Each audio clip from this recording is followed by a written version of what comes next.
Oh no, actually we have to a point. We just want to get through training today, obviously, to make sure that everyone's okay. Obviously we had a couple of boys.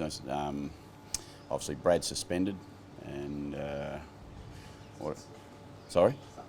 Suts has done his hamstring, and we had a couple of other boys that copped a couple of whacks, but hopefully everything gets through today and they'll be okay, and we'll probably make one or two changes, maybe three, but we'll just wait and see how we get through today. On top of the two that we got? No, with including the two. So we'll look at where we are and what the season's going to bring for us. There's a little bit to go through today. I'd normally stand here and be able to tell you pretty sure, but we just got with the condensement of the season approaching us very quickly. We just got to be very sure that we're managing a full squad now, and that's really important for us. Correct. Yeah, Xavier would play if he gets through training okay, which we expect he will, but he'll play. He's a very important part of our team, so we expect him to get back through. But again, in another hour, I'll be able to be really precise with you. And at the other end of it, Sutcliffe, I think he was picked more as a defender last week, so would you bring in a defender or you look at a shuffle? No, we'd look to bring in the defender type, and the good thing about that for us is that Sam Mays will actually get his first game for the club, so I can confirm that. Obviously, if he gets through the whole of training, that will be a really good story for us, is that he's had a couple of years since he's played some AFL football, and it's exciting to know that he's had to work really, really hard, and he's earned his opportunity, and we know that Sam's one of those blokes who's got a bit of flexibility about him.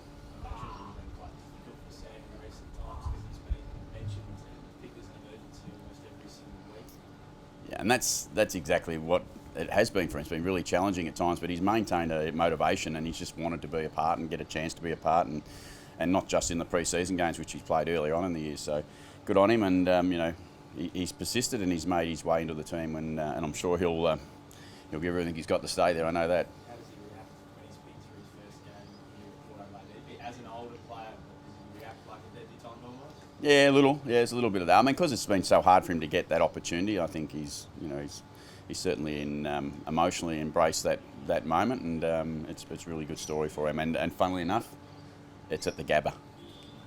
If you have that truncation season, all those games being shoehorned into a shorter space of time, does that perhaps create optimism for players further down the list getting a look in? You've got that game being pushed into a short space of time? Yeah, I think every club in the competition will be looking at it from a squad mentality, and you need to have a squad available to play, and I think that's been one of the challenges for everyone thus far this year, is that how do you get those people prepared, and that's why we're at that space right now that we're managing what we can to have people as prepared as we can. And we've seen Suts come in last week and unfortunately do a hamstring, so you've got to be a little bit aware of what the challenges may be for us. But we've got a pretty healthy squad at the moment, so we're excited about the opportunities for those people. With Xavier coming back from the hammy, just flying in on the day of the game and then flying home, does that come into their consideration at all? Yeah, I mean, it does a little bit, but if they're ready, physically fit. And I mean, the season is going to provide that for us all the way through, and we've handled it really well. I'm really pleased and proud of the way we've been able to handle that, so he'll handle that well. We wouldn't take a risk if there was any risk, but when you return from a hamstring, whether you have to fly in, fly out, whether you play at home, or there's always an element of you're sitting there with your fingers crossed a little bit, but you're probably like that with anyone who's had repeat hamstrings. And how hard is it for players like Tom Lockwood, who goes back, can't obviously play games, difficult for him to do much other than train more, I suppose? Yeah, and that's the challenge for everyone, and they all have those same challenges. Every club has the same challenge, and anyone who's sitting on the edge has that challenge. You get your opportunity to train well as best you can, and when there's some match simulation type training against opposition, you take that opportunity, and that's all you've got. But everyone's got the same challenge. What do you make of the Carlton performance last Sunday? Oh, look, they've been in really good form. They're in the top 8. Their form last week was obviously first class, and we're not surprised by what Carlton doing. By the back end of last year, they were playing some really strong footy. They're a side that are emerging. I think, in their own words, they're starting to get where they want to go, and it's going to be a great challenge for us as well. They're sitting up there waiting for us, and we've got to get up there and be ready to go. Well. Every team seems to have something like a Paddy Cripps, whether that's a Lockie Neal or whoever, or a Joel Selwood or Paddy Dangerfield. Every team seems to have one of them, and the collective for us has been the answer so far this year, and we're going to stick in that space as much as we possibly can. Everyone will someone at some point will have some accountability to Paddy Cripps and to every other player on the Carlton side. But he's been a first-class player for a long time for them, and he's really important to them. But we'll do our best collectively to limit the damage of their midfield. Seems like your man pressure has been like almost a trademark. It's easily identifiable as that's the style of football you want to play. In the shorter quarters and the speed at which your team is now at, you will do that. Teams under low pressure for longer. Look, I think that maybe there's some yes in that answer for us, is that we have got some speed in our team. There's no doubt, and the quarters being a little sort of, do they play to the speed players a little bit more?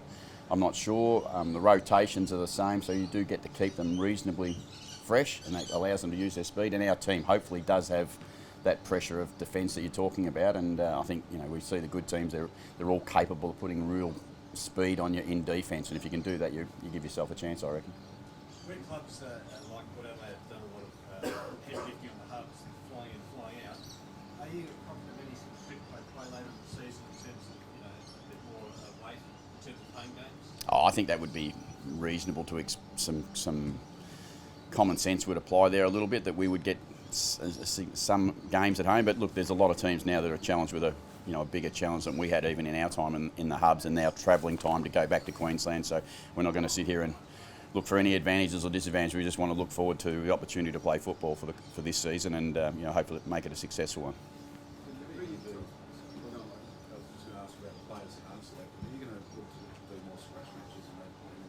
Yeah, as best we can. Then we'll have a match simulation this weekend against the Crows, and we'll get an opportunity there, and that's whether that's 15 or 16 aside, because you don't actually, both our clubs, we've got these players who have been a part of our sample teams in the past, and we're not allowed to use them because they're not part of the AFL hub. So that challenges you with some of your numbers, like it does every team.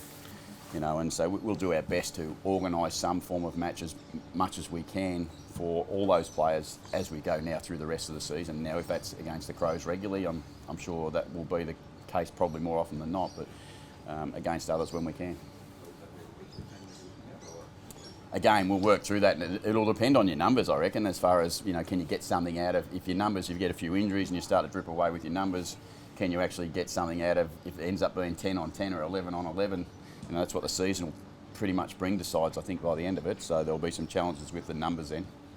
Can we tell a good players about the new interpretation of the holding the ball and how to adapt it and best take advantage of it as well? Oh, no, we're no different to any other side. We look at it and we adjust to it slightly, but we probably don't know that we've had to make any adjustments. We tend to play the same way. We'd like to be fierce at the body when the oppo have got the ball as best we can, and try and lock the ball in, and when we get our chance with the ball, we want to move the ball reasonably quickly. So it hasn't changed too much, but we're not surprised when a few of those decisions now are a little bit sharper, which I think is probably good for the game. How does that go with the coach when he's a contentious holding ball decision? They're hard enough to figure out at the time. You don't worry about it, because you worry about the coach, how he reacts in any club. When the decision goes against you, you don't like any of them, doesn't matter what they are. So holding the ball, pushing the back, doesn't matter to me. I don't like them, but they're all wrong. Can we ever get a measure on the physical toll of the travel from last week that the big players will absorb from? No, we measure that as best we can every week, whether that's a travel game or a home game. So we do measure it, but I look around and I feel the enthusiasm of the group is still there. I don't think there's any mental or physical fatigue that's any more than any other game for us coming out of last week's game. We'll see them train this morning. I'm sure they'll train pretty sprightly this morning, and they'll be ready to go. They're enjoying their footy, so I suppose that certainly helps them to maintain a positive outlook. Winning helps in that. Yeah, that's what I mean. They're enjoying their accomplishments at the moment, and they know they've got plenty more to try and achieve. So they look forward to every game and every chance they get to play. And I think, like everyone in the comp, we enjoy every opportunity to play footy at the moment, because we're not sure how long it goes for. We hope it goes for the rest of the season, and that's what we're hoping to embrace. But we'll just play this week as best we can.